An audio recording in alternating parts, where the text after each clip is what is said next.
Okay, so that's just the hallway. I didn't even look at the pictures before. It's the front there, and that's room 3F was locked. I don't remember if that one was locked or open. And if it is locked, I definitely don't know where to find a key. Ugh. Ugh. Dinner was disgusting tonight. We've been ordering from some of the local companies. We'll think harder about what we have next time. Anyway, I haven't told Nigel, but I am planning on getting into George Crabtree's room. According to the details we have, he had 2 rooms on the 3rd floor, a bedroom and a study. I took a look earlier and the study appears to be locked from the inside. Strange. Time for a bit of Nancy Drew style action, I think. Perhaps I can get the key out. I have a sheet of paper and a screwdriver. The classic puzzle. I have learnt that there were other hauntings here, even in George Crabtree's time. Maybe he knew about them, perhaps even investigated them. Yes, I was right. He did know about them, the hauntings. We have found scraps of letters and documents that prove it. Nigel has found a metallic door in the cellar which is sealed by some sort of locking mechanism. He's going to try and bypass it, or work out how it opens. It's quite ingenious. He hasn't had any luck so far, but thinks that he has discovered something far more interesting. Obviously he's keeping it to himself so that he can show off later. He came running up here earlier, fiddled with the settings for the thermoscanner and then said, "That's it. I knew it would be somewhere there," then ran off back downstairs again. I hope he doesn't keep it to himself for long. Strong activity again. Doing my best to record the findings as I can. There's something outside the door. I heard it first, like a vibration. Whispering, 1,000 voices whispering. It is still there now, while I type these words. There was a knock at the door. There's no way it's Nigel. I'm not going to answer it, partly because it may disturb whatever event this is. Also, and I am not ashamed to say this, I am quite afraid. What is this thing? It's not a ghost. It has no human characteristics at all. Nothing to indicate life, past or present. Just energy. Pure energy. Maybe not so pure. Nothing now. Took a look outside the door. The hallway was empty. Nigel's back. He managed to open the door. I was right. Crabtree did know about the ghosts. The room held conclusive proof. We will need to do a bit of shopping tomorrow. A thought. The thing, the darkness, is conscious of us. It knew I was in this room. I will keep this knowledge to myself.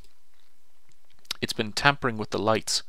The electricity's bad enough at the best of times. The lights have been dimming and flaring all night.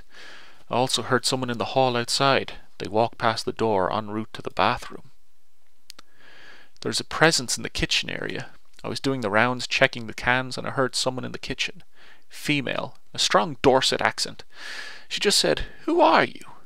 It was so abrupt and straightforward I would swear she was talking to me. I didn't answer. Perhaps I should have. I can hear music again. I don't think it's the radio though. Sounds too old-fashioned. Yes, it is a record player. The needle is jumping. I will take a look later. It's getting louder. Perhaps Pete will hear it. Down there in the waiting room. That would shake him up a bit, make him a little less Scully-like. I can make out some of the words. And when two lovers woo, they still say, "I love." Something like that. I think I know that song as "Time Goes By" or something. Romantic. I'm not sure I have ever heard of a ghost that has feelings. It's kind of reassuring though. Not sure why. All is quiet again. I will take a look in that room, see if I can find the record player. Nigel has been acting really strange tonight, keeping himself to himself as usual. I don't like secrets. We were supposed to be a team.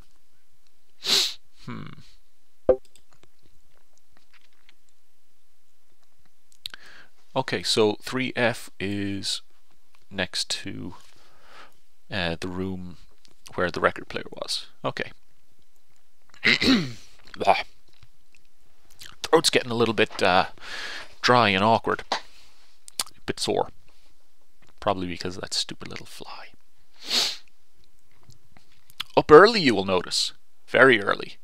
I wanted to catch Pete before he settled in for the night. I had a lot of questions for him. I told him about last night's events, and he didn't laugh this time. In fact, a look of concern passed across his face. Concern for what? Us? Himself? I didn't want to push it any further, so changed the subject. We did some shopping earlier today. Well, Nigel did anyway. Went into Dorchester, in fact. Photographic chemicals and paper. I haven't had to use such primitive materials in years, but he seemed happy enough. Hopefully he will put them to good use in the new room. We are camping out upstairs tonight in what we think was Edith's room. There are photographs of her and her husband on the wall. Neither of us feels threatened in this room, quite the opposite. I, personally, am hoping to see the record player kick into life again. The room has been partially cleared. There are only a few of her things remaining, the dressing table mainly. Some of this stuff must be worth something. I'm surprised the salvage people haven't broken in and stripped the place. It makes you wonder why the remaining family didn't want them either. I would. Popped down to write the journal. We haven't experienced anything much so far. A few temperature drops on the trusty thermometer. Nothing except backache from sitting on that wooden bed. Think we can safely say that Edith is not going to show off while we are watching. Shame. Another knock at the door. Nigel is here this time, so I know for sure it's not him. It's whispering again. It's whispering my name. This is too much. I'm going to open the door. No, Nigel says that he heard his name. This is bizarre. I'm emailing Henry Cuttle right away. He has to get down here. Damn, there's still no connection. This is a joke. There's no connection on the mobile either.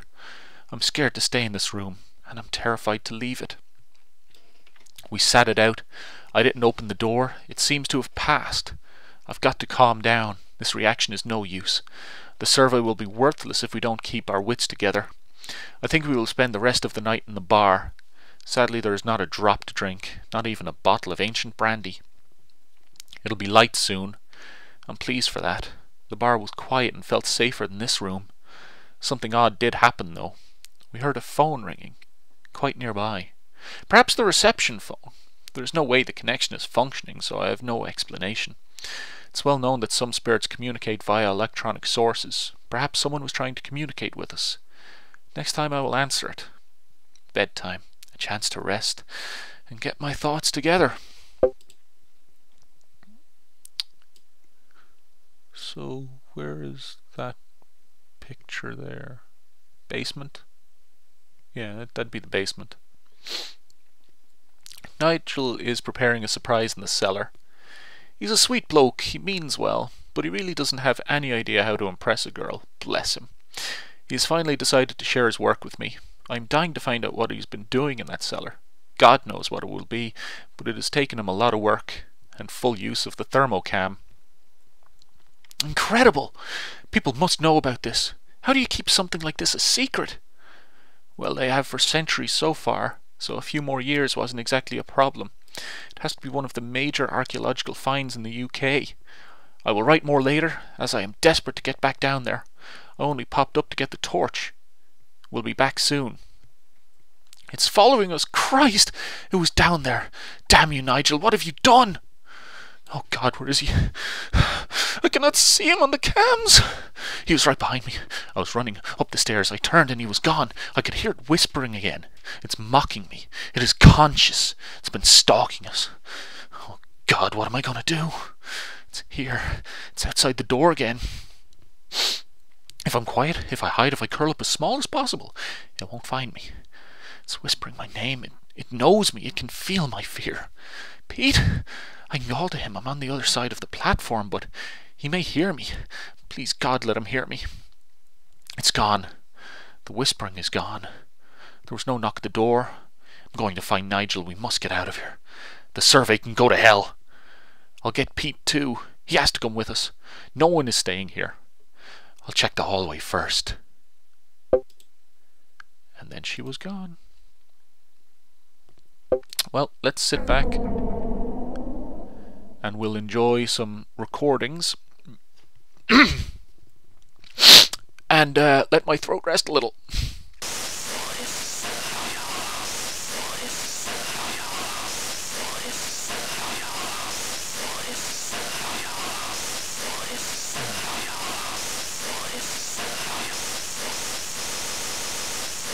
Okay, recorded in the cellar by the locked door. No audible sounds were obvious or even apparent at the time. White noise is audible now. And perhaps some other subliminal sounds. We'll try and filter out the higher frequencies.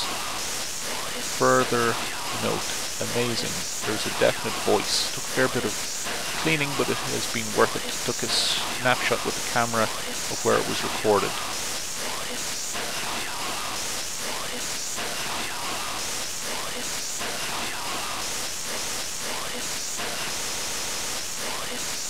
No, they won't find us, unless they spy my blood. They could follow it. My own blood shall bring them to us. Shut up, Will. Keep thy mouth sealed for they could hear us. We keep quiet. We keep still. Oh, my blood spills. Find me some rags. I must stop the bleeding. Damn shot.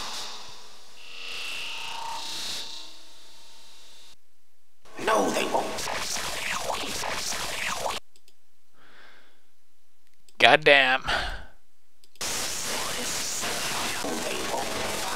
No, they won't. They won't. There's massive white noise.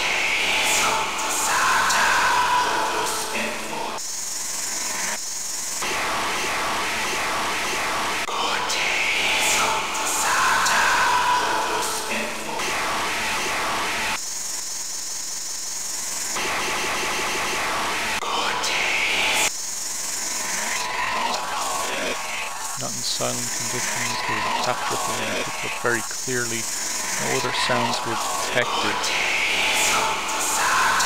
Amplified with white background noise. Further note, after some reduction, we have to single out a particular frequency, perhaps a voice. No audible words as yet. We'll keep working on it.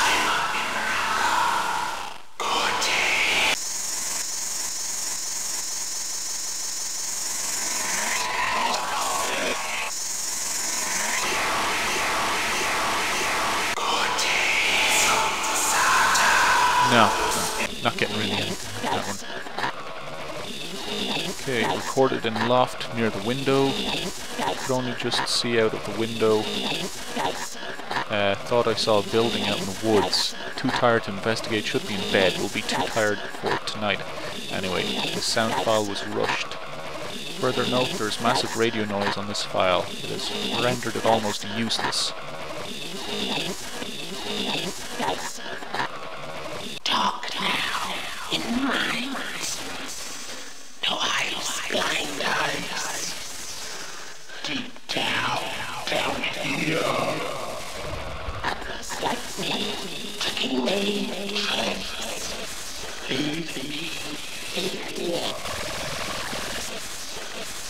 Talk now, in mind. Freaky. So we got an image cleaner.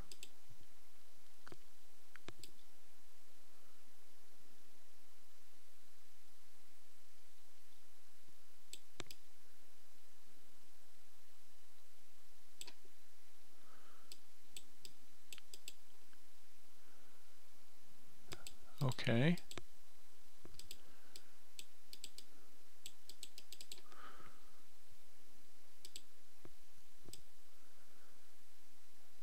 This is out on the train platform. Don't really see anything there. Holy shit. That's pretty cool. So that picture, 3rd floor Henry VIII picture. Just make a note of him.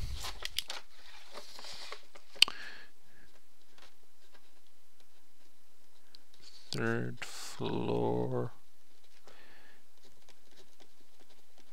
Henry VIII. Something might happen if I go back to that. 2nd floor Elizabeth I. There's lights in the window. Or are they just cracks?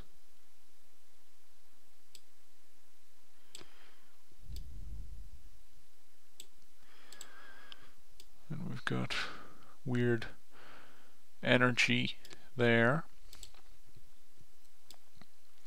This is down in the cellar.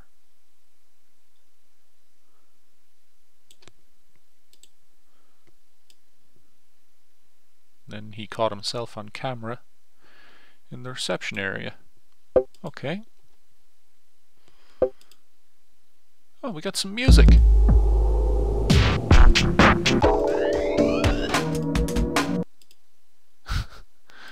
Oh, that's kind of handy. Some background music. Okay, so notes on everybody. This is Thomas Callum, and he was 19 at the time. Farmhand, knew Betty Penfold, may have stayed. Local boy, son of local farmer James Callum. It is thought that Thomas may have been in a relationship with the landlady's daughter Betty. Dowerton locals at the time stated that the two had been courting for some time. Thomas was often staying secretly in one of the rooms of the hotel, and is known to have been in the building on the night of the 29th of April. No one saw him, but an extensive search found evidence in one of the rooms. James Callum believed for a long time after the event that his son was alive, often telling others that he had heard his son since the event, and once told a room full of people that he had seen Thomas wandering the woods that separate his land from the station. When he approached the boy, he ran off towards the old barn, where he disappeared. No one else ever saw or heard Thomas Callum.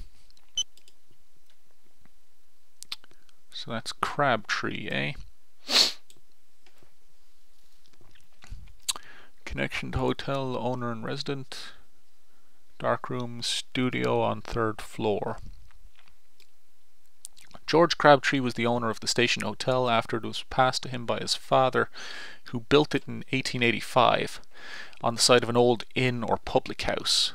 Although he took an active role in the running of the hotel, decorating it and providing much of the photographic artwork, he left the general work to the Penfold family, originally presided over by Frank Penfold, until he passed away, leaving Edith Penfold to run the business. Crabtree stayed in both the hotel and the family home, Crabtree Manor, near the hotel.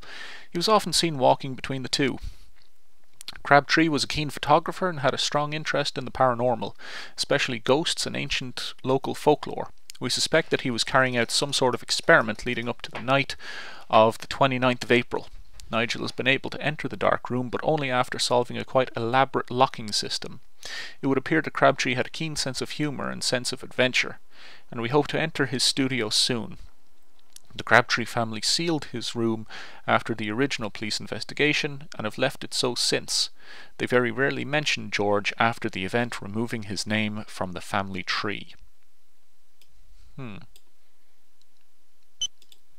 Matilda Fly. Matilda Fly was well known in 1947. She was a popular stage actress and appeared in West End classics such as The Rat Trap and The Paradise of Fear. Fly left London on the night of the 27th of April after a series of negative reviews. It is unknown why Fly was staying in the hotel, and some have thought she may have been stopping over before travelling on to somewhere else. She was extremely unpopular throughout her stay in the hotel with staff and locals. The press swooped on the hotel in 1947, but the Crabtree estate barred all but the police entry to the building. The police seemed to find conclusive evidence that she was present on the night of the 29th, and she was officially announced missing forthwith. She was seen leaving the bar with Gloria Grable, destination unknown, at 10:15. Photographs shown from the London Theatre Archive and show Miss Fly in two poses from her last play, The Two-Faced Bride of Bodmin Moor. Gloria Grable. She was 32. Occupation unknown, maybe false name. It's possible, because there was mention of someone doing some robberies. I thought it might have been the actress, but it could just be that Grable person, and maybe they're maybe they're in cahoots. It's hard to know.